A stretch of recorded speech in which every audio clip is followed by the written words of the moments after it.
맛 살릴 때 네. 아주 좋은 그 요리인 것 같습니다. 네. 혈관에 좋은 마늘종 멸치 볶음 이제 만들어봤고 이번에는 또 고등어로 야. 어떤 요리를 해주실 건가요, 선생님? 아우, 선생님 이런 걸 절 시키시지. 제가 여기 왜 서 있습니까? 여기 서 있을 의미가 없네. 아, 저리 시키세요, 그냥. 자, 말씀하세요. 이제 요거를 좀 치워주세요. 아, 예, 예, 예. 네, 고등어 하면은 불포화 지방산의 대표 주자잖아요. 그렇죠. 네, 고등어 조림을 해가지고 오늘 혈관 튼튼 밥상을 완성을 해보겠습니다. 네. 자, 오늘은 고등어 조림을 합니다. 자, 재료 소개부터 좀 재료 소개 부탁드릴까요? 먼저 할게요. 네. 고등어 조림용으로 자른 거 한 마리예요. 네. 큰 건 아니에요. 한 중간 크기 정도고요. 네. 그다음에 감자 2개. 감자. 네, 감자 2개. 그리고 붉은 고추 2개, 풋고추 2개, 대파 3분의 1줄기. 네, 근데 필요합니다. 보통 그 무가 들어가지 않아요? 고등어 아니야? 네, 무로 하기도 하는데요. 지금은 하지 감자라 그래서 감자가 제철이에요. 제철이에요. 감자가 아주 감자의 맛있을 때. 최고봉이죠, 하지 감자. 네, 그러니까 무하고 또 감자하고 다른 점은요. 감자가 들어가면 또 포근포근하고 부드럽고 담백한 맛도 있고요. 또 하나, 고등어 조림은 좀 매콤 짭짤하잖아요. 네. 그래서 감자가 들어가면 나트륨 배출을 도와준다고 해요. 아, 네, 그래서 그렇군요. 감자를 넣습니다. 아니 우리 자, 집에서는 그 그러면- 마늘도 거기다 통마늘도 팍팍 넣던데. 아, 통마늘 준비되어 있습니다. 저희는 간마늘. 다진 마늘로 했어요. 네. 자, 그러면은 네. 솔직히 이 네. 고등어 조림이 짭짤하더라도 약간 고등어 밑간을 좀 해야 되지 않을까요? 밑간을 보통은 안 하세요. 근데 밑간을 해주시면 훨씬 더 맛있게 드실 수 있어요. 예. 왜냐하면 고등어 조림이 그 속에는 간이 안 배잖아요, 고등어에. 예. 네, 소금. 네. 네. 소금하고 후춧가루. 후추. 네. 후추. 소금은요, 제가 한 2꼬집 정도 넣었고요. 이렇게 해서 버무려 주세요. 후적후적. 네, 해서 좀 간이 배이도록 20분 정도 두세요. 네, 20분 네, 정도. 네, 20분 정도 둔 거 네. 옆에 이렇게 준비를 했거든요. 네, 네, 요거 요거 왔습니다. 네, 20분 네. 정도 준비해 놨고요. 네. 자, 이제 감자 썰어 볼게요. 감자는요, 좀 이렇게 두툼하게. 왜냐하면 조리다 보면 얇게 썰면 다 부서져요. 부서져요. 네, 그래서 네. 야, 뭉그러질 요 수 감자 있으니까. 두께가 요 정도 되게. 두툼하게. 요 정도 되게. 두툼하게. 네, 이렇게. 정말 두툼하네요. 네. 한 1.2cm 정도? 네. 감자 해서 이렇게 썰었고요. 준비를 하고요. 그 다음. 대파. 파예요. 대파 3분의 1줄기. 어슷썰기. 네, 어슷썰기로 가고요. 네. 요번엔 풋고추예요. 청양고추 넣으면 더 맛있을 것 같은데. 그죠? 칼칼하죠? 청양고추 넣으셔도 되고요. 고추. 저희 집은 애들이 울어요. 왜? 매워서. 아, 그래요? 아, 그리고 또 고추도 혈액순환에 되게 좋잖아요. 아, 그렇죠. 맞죠, 캡사이신 선생님? 맞습니다. 네. 그럼요, 네. 그리고 이 다이어트에도 매운 게 살도 빼준다 그랬으니까. 맞아요, 맞아요. 이것이 많이 비타민 C도 드세요. 많아요. 매운 게 살을 빼주는데 문제는 많이 먹는 게 문제죠. 매콤하니까 맛있어서. 맞아. 자, 조림 양념장을 만들어 볼게요. 네, 선생님 천천히 하셔도 돼요. 네. 간장이 3큰술이고요. 네, 간장 3큰술. 간장 3큰술이고요. 고춧가루가 2큰술이고요. 네. 자, 저는요, 여름 고등어 조림을 할 때는 고추장을 넣는 게 맛있어요. 네. 그러면 그 고등어의 비린내를 좀 잡아주기도 하고, 좀 더 칼칼한 맛이 더 추가가 되거든요. 네. 고추장 1큰술 넣고요. 네. 여기에다가 다진 마늘 듬뿍 1큰술 네. 하고, 네, 생강은 꼭 들어가야죠. 생강. 네, 다진 생강 한 작은술 넣었고요. 물엿 2큰술. 자, 이렇게 하면 이제 조림 양념이 완성이 됐어요. 자, 요렇게 완성이 네, 이렇게 이제 됐습니다. 섞어주세요. 예. 준비 다 됐는데 오늘 고등어 조림할 때 저는 여기 미리 준비해 놓은 게 있어요. 보이시죠? 다시마? 네. 자, 다시마는요. 다시마물을 준비하셨네요. 네, 이렇게 손바닥 크기만한 다시마를 가위집을 한 2번 정도 넣어서 네. 물 물 더 잘 4컵에다가 나라고. 네. 훨씬 더 맛이 잘 우러날 수 네, 있죠. 네. 그래서 한 10분 정도 우려내면 약간 이렇게 노르스름한 맛있는 물이 돼요. 다시마물. 네, 요거 이제 천연 그 조미료잖아요. 천연 다시마물로 조림을 할게요. 네. 네, 불 켜주셨어요. 예, 아유, 벌써- 네, 아유, 그냥 아유, 눈치 그냥. 백단이십니다. 아유, 네. 그냥. 네. 자, 20분간 밑간해 놓은 거 먼저 넣고요. 불이 켜져 있어도 네, 되네요. 괜찮아요. 아니, 네. 제가 그때 했습니다. 네, 선생님 괜찮습니다. 감자 넣고요. 네, 근데 네. 뒤섞으면은 이게 탈 것 같아요. 선생님 여기 불 좀 켜주시고요. 예. 부서질 수 있어요. 젖지는 않으시는 게 아, 좋고요. 건드리지 않는다. 네, 예. 건드리지 모양 않을게요. 예, 다시마물. 다시마물 4컵 넣었고요. 네. 고추 그리고 네, 선생님. 다 넣을게요. 너무 쉽게 다 넣어서 끝나는 거 아니에요? 이게 끝이에요? 너무 다 때려 넣네요. 그야말로. 그냥 넣어. 너무 이거 쉽죠. 완전히 다 넣어. 이야. 이게 중요해요. 이 양념이 계량한 대로 싹 다 들어가야 맛있더라고요. 안 그러면 뭔가가 모질라지더라고요. 그게 참 신기해요. 저는 이렇게 안 하거든요. 네. 일단 뭐 감자 먼저 깔고 또 이제 고등어 넣고 네. 양념 넣고 네. 양념장 넣고 얹어서 양념. 나중에 뭐 이제 뭐 마늘이든 뭐 고추가 됐든 이런 걸 넣거든요. 네. 근데 선생님 무조건 다 때려 넣네요. 근데 너무 양념장에다가 너무 쉬운데요, 선생님? 섞어서 하면은 잊어먹지 않잖아요. 요리를 하다 보면 약간 이렇게 하다 보면 뭘 빼먹을 수가 있거든요. 맞아요. 약간 그런 염려는 없어요. 근데 선생님이 하시는 그 방법도 괜찮아요. 네, 네. 생선이니까 사실 마늘 같은 건 나중에 좀 들어가도 괜찮고요. 예, 예. 처음부터 저는 이렇게 고등어 조림은 항상 뚜껑을 열고 해요. 고등어 비린내 좀 날아가라고. 제가 가정가사 시간에 배웠습니다. 뚜껑을 닫으면요, 그 비린내가 생겨요. 그래서 날려야 돼요. 휘발성 비린내. 네, 잘 알고 계시네요. 그렇군요. 가정가사 100점. 자, 이렇게 해서 고등어 조림은 이제 이 상태로 해서 한 20분에서 한 30분 정도 정말 조리는 거죠? 졸여줘야 이 고등어 속 사이로 이 양념이 쏙쏙 배어서 맛있죠. 네. 감자에도 양념이 싹 배고요. 네. 요거 주의할 점 또 하나 있어요. 뭐예요? 감자를 넣고 조릴 때는 감자가 잘 부서져서 이거를 중간에 막 휘젓거나 이러지 마세요. 아, 부스러져. 그러면 맞아요. 다 으스러질 수 있어요. 예. 무는 견디는데 감자는 못 견디더라고요. 감자 맞아요. 타면 어떡하죠? 네? 감자가 타면. 감자가 타면 안 되죠. 안 타게 잘 해야 됩니다. 네. 불을 줄여야 돼요. 그렇군요. 그리고 저는 그 매집에 깔 때요. 버터나 이걸 밑에 깔아요. 이렇게 한번 발라서. 발라놔요. 굳지 않으라고. 그러면 더 고소한 맛이 또 있더라고요. 네. 집에서 요리를 많이 하시나 봐요. 할 일이 없어요. 할 수 있는 게 그것밖에 없어요, 저. 자, 그러면 이게 이제 조려지는 거를 기다리면 되는데 선생님 특이한 점은 네. 오늘 양파가 안 들어갔네요. 양파요. 네.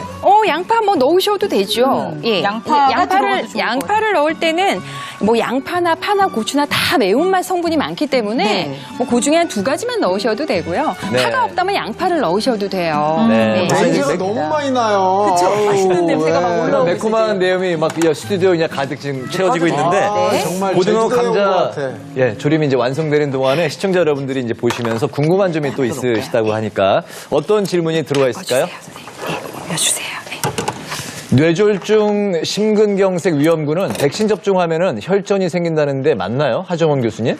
네, 요즘 가장 궁금해하시는 질문들이 이런 거일 것 같습니다. 근데 명확하게 말씀드리면요, 아직까지는 뇌졸중, 심근경색 질환자들이 백신과 관련돼서 명확하게 뭔가 더 어떤 혈전이 생긴다, 위험군이다라고 하는 것들이 밝혀진 건 없습니다. 다만 뇌졸중이나 심근경색 위험군 환자들은 오히려 코로나 바이러스에 감염이 되었을 때 오히려 혈전이 더 많이 생겨서 위험해질 수 있기 때문에 반드시 이 백신과의 어떤 득과 실을 따져봐야 되지만은 일단은 이런 만성 질환이 있거나 어떤 중한 기저질환이 있으신 분들은 뭔가 지금 득이 더 된다는 거죠. 그래서 잘 따져보셔야 되겠지만 아직까지는 득이 더 많은 것 같습니다. 그렇군요. 네. 두 번째 질문도 한번 받아볼까요? 저는 50대 여성인데요. 어지럼증과 속 울렁거림도 있고 젓가락질 할 때 가끔 놓치기도 하는데 손에서 가끔 물건도 놓치고요. 이런 증상도 혈관과 관련이 있는 건가요? 오한진 교수님.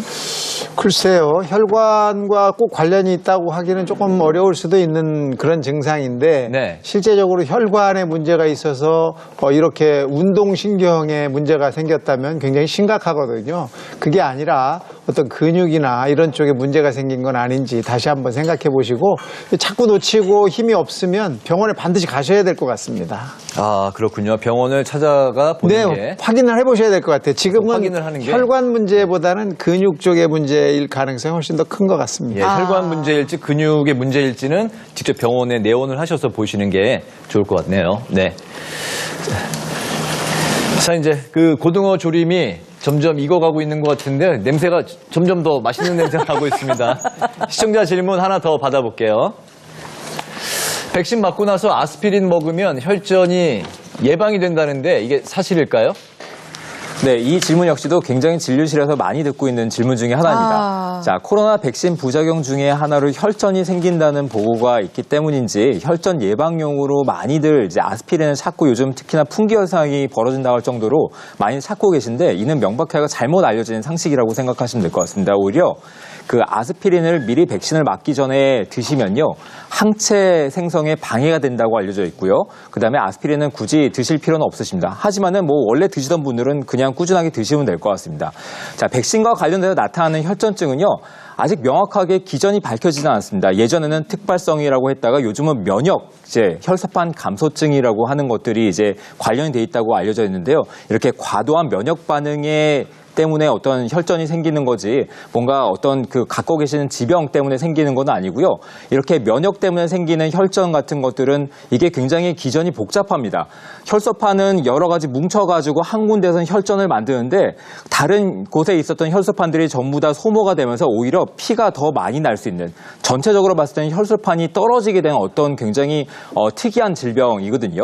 때문에 이 아스피린을 쓰면은 그 혈소판을 뭉치는 거를 막아주는 효과는 있긴 하지만은 이럴 경우는 사실 효과가 없습니다. 왜냐하면은 혈소판 수 자체가 이미 떨어져 있기 때문에 아스피린 드셔도 효과가 없고요. 그다음에 더더군다나 항체 생성에 방해가 되기 때문에 이 아스피린 미리 너무 복잡하게 생각하지 마시고요. 그냥 안 드시는 게 낫겠습니다. 한번 드시면 사실 아스피린을 드시게 되면 출혈의 위험성이 상당히 높거든요. 그래서 뇌출혈이라든지 우리 장기 내 속으로 출혈이 일어날 수 있기 때문에 아주 조심스러운 부분이에요. 아스피린을 물론 약국에서 그냥 막 살 수는 있지만 이걸 사용하는 것은 상당히 조심스럽게 생각해야 된다. 반드시 의사 선생님과 상의하시는 게 좋겠습니다. 네, 백신 항체에 방해가 될 수 있다. 아스피린 복용이 잘 알겠습니다. 시청자 질문까지 받아봤는데 고등어 조림 이제 완성이 됐을까요? 네, 지금 이제 보글보글해서 고등어가 많이 맛있게 졸여졌어요. 졸여지려면 한 30분 정도 걸리거든요. 네. 그래서 미리 조금 준비를 해놨어요. 네. 네, 이렇게 해서 고등어 조림, 감자 조림, 네, 완성이 됐습니다. 네. 국물 이렇게 자, 짜잘하게 있을 때 이게 주시고요. 네. 와, 냄새가 너무 좋네요. 오늘 고등어 한 마리 사서 저녁 밥상에 네. 바로 올려야 될 것 같아요. 보여드릴까요? 이렇게. 야, 이렇게 요거 하나 하면 뭐 온 집안 사실은요. 우리 낭만으로 머릿속에 이렇게 추억으로 남아있는 게 엄마가 이걸 그냥 턱 올려놓으면은 막 숟가락이 덤비잖아요. 약간 네. 그런 비주얼에 감자 고등어 조림이 완성이 됐는데, 네. 저는 안 잊어먹고 있었던 게 있어요. 뭐? 밥이 있었잖아요. 우리 처음에 맞아요. 시작한 거. 처음에 저는 시작할 이게 때. 너무너무 궁금해요. 맞습니다. 전기밥솥에 토마토 마늘밥이 들어있잖아요. 열어봐도 되죠? 네, 네, 열어보세요. 다 됐죠? 네. 짜잔. 저는 이게 너무 궁금해요. 짜잔. 밥순이 갑니다. 짠. 우와! 우와, 이 향이, 자, 이렇게. 우와.